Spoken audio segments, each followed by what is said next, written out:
Alright, so today we're taking on Henna Plays 1259, and in this battle I've made a change to my team, and that is running Pidgeot over Excadrill.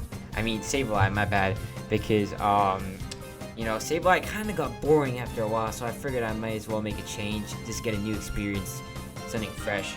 So she starts off with Aerodactyl, which has really high potential to be scary. So most people who run Aerodactyl will be running Mega Aerodactyl. You can have many sets of that. You can have a high coverage attacker set. You can have home claws. It's not a Pokemon that you really want to just leave out there in the open, especially with its speed status. There's not much that can check it if you don't get rid of it.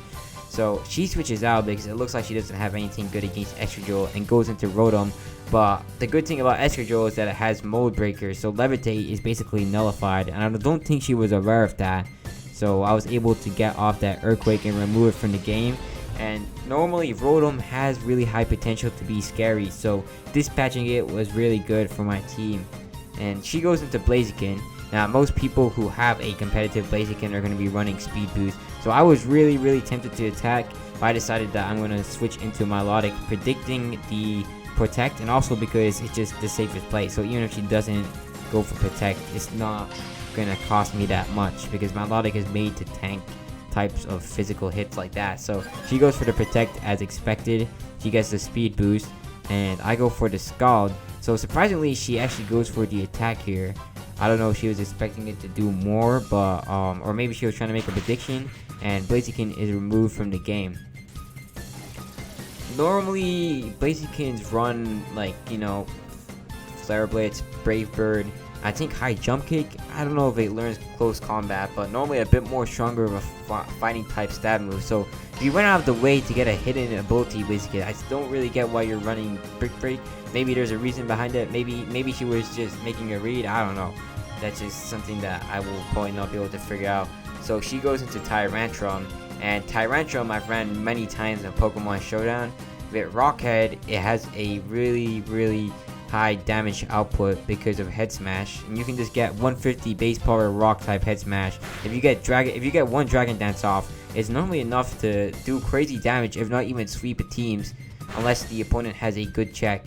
That's just how powerful Tyrantrum can be, and Rock is a really good offensive typing in my opinion. So that's why it's pretty scary. She does go for the Head Smash and takes massive recoil damage, and it does massive damage to Melodic.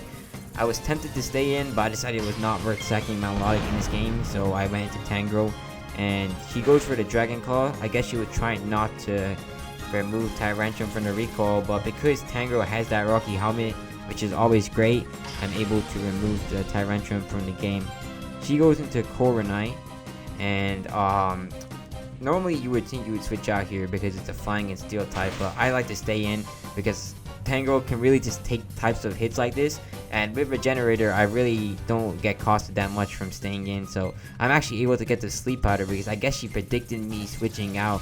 She goes into Aerodactyl, and unfortunately here the Sleep Powder misses. So if it landed, it could have been really good for me, so I could have just dispatched the Aerodactyl.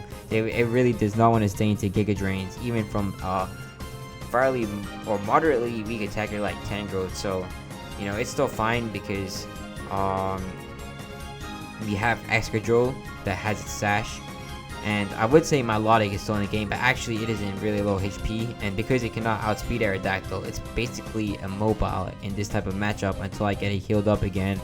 So I go into Escadrill because she didn't appear to have any moves against it. Now a lot of Aerodactyls, yeah, they run a lot of moves that are bad for Escadrill, like Earthquake, Fire Fang, a bunch of like Elemental, just strong, powerful moves.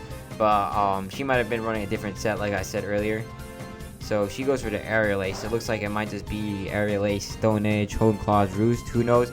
I don't really know her set, but that's good for me because I'm able to comfortably switch in. So she has Ice Fang in this apparently. I don't know why she went for that necessarily. Actually, well, it kind of makes sense unless she didn't have any other moves against Escadrill, because that's not a stab move, but it's not necessarily a bad move, like unless you only had Rock, Flying, and Ice. I don't know. I would probably run Earthquake somewhere in there instead of one of the stabs because it just gives you better coverage. So she goes into Grimmsnarl, which is normally a good matchup for Escadrill. At least I like to tank. I know Grimmsnarl can learn fighting moves, but Escadrill, a lot of them might run Iron Head. Mine doesn't, because I prefer the utility aspect of it too. So here I decide to switch out, and she actually forfeits, and that is the game. So yeah, GG.